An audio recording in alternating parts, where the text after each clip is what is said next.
So, good evening. We're here with Tabatha Soltay of Tab Talks to have a conversation about serious games versus gamification.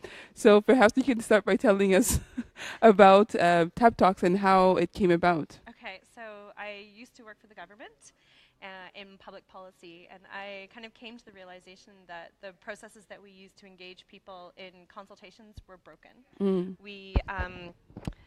We often would write reports, have final outcomes, and then just kind of show it to people as opposed to really engage with them and kind of figure out what they needed. Mm-hmm. And so when I quit the government, I really wanted to try and create safe spaces for people to come together and explore important topics, Mm-hmm.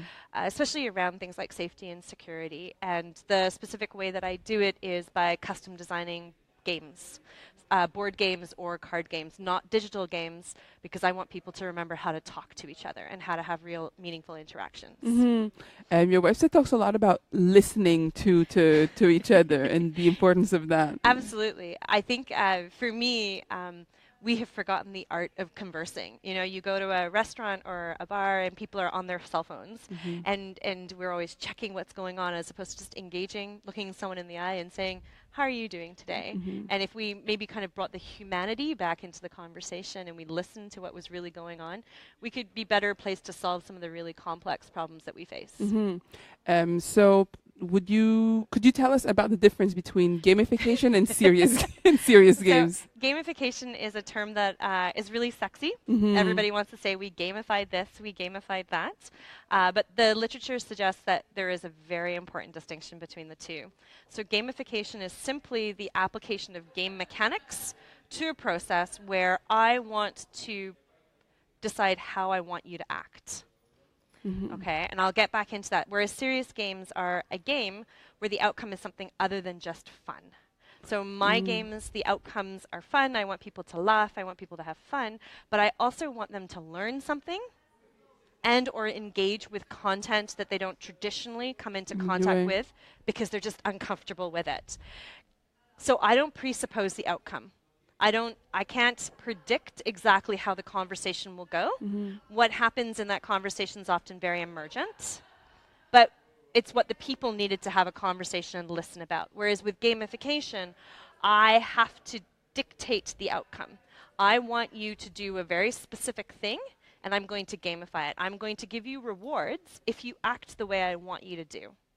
And in certain circumstances, that can be an effective way, but long term, it doesn't have meaningful behavioral changes or opportunities for participation. It's very top down, a little big brotherish, I know what's best, whereas serious games really provides an open space for conversation. Mm.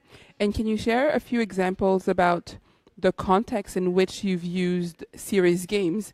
And or the issues that you've used them in and for what purpose? Yeah, so I'm actually really excited about a game that was launched just 6 weeks ago.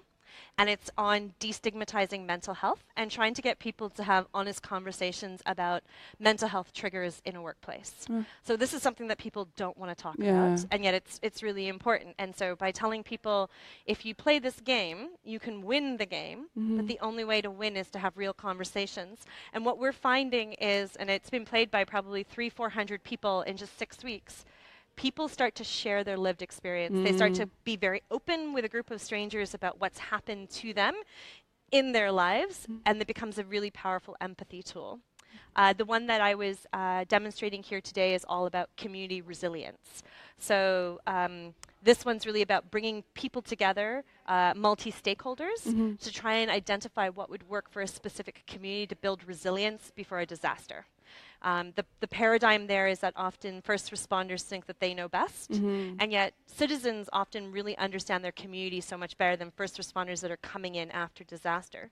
So how can you empower citizens to identify what's important for them in a meaningful way and teach first responders that citizens do have a legitimate voice at that table? The theme of the conference is participation without exclusion, and you've been talking about engaging different people. So for you, what are the essential elements to be able to engage a variety of people in conversations in a different way? So for me, I mean, we use the words empathy-based tool. I try and make sure that that the tools are accessible to anybody. So when I first started building games, some of them became very, very complicated, hard to understand, and I've learned that sometimes simplicity is the best. Yeah. So that way people can start playing the games really quickly and engage with the content. I am not ever a content area expert, so if I can understand it, anybody can understand it. I'll work with experts, and then I'll try and make sure that the content's really important. Today was really exciting because it's the first time that I've had this game played by 4 different languages simultaneously. And it was a bit of a challenge, but in that situation I said, you know, if you'd like to speak Portuguese, there's a table for you. And I think when you're having conversations like that, you need to take out any barriers, and often language is a barrier. So today that was a learning for me.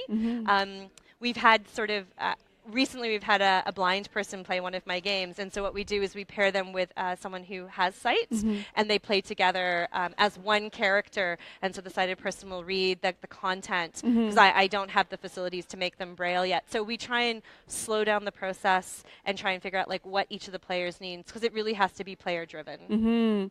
Well, those are very interesting ideas. So for anyone interested in knowing more, how can they get in touch with you, or where can they read more about what you do? Okay, so I'm on Twitter at tabtalks, and my website is just tabtalks.ca. Excellent. So we'll put links to that. And thank you very much for being a part of the conference and taking a moment to speak to us. It's been exciting. Thank you. You're welcome. Bye-bye.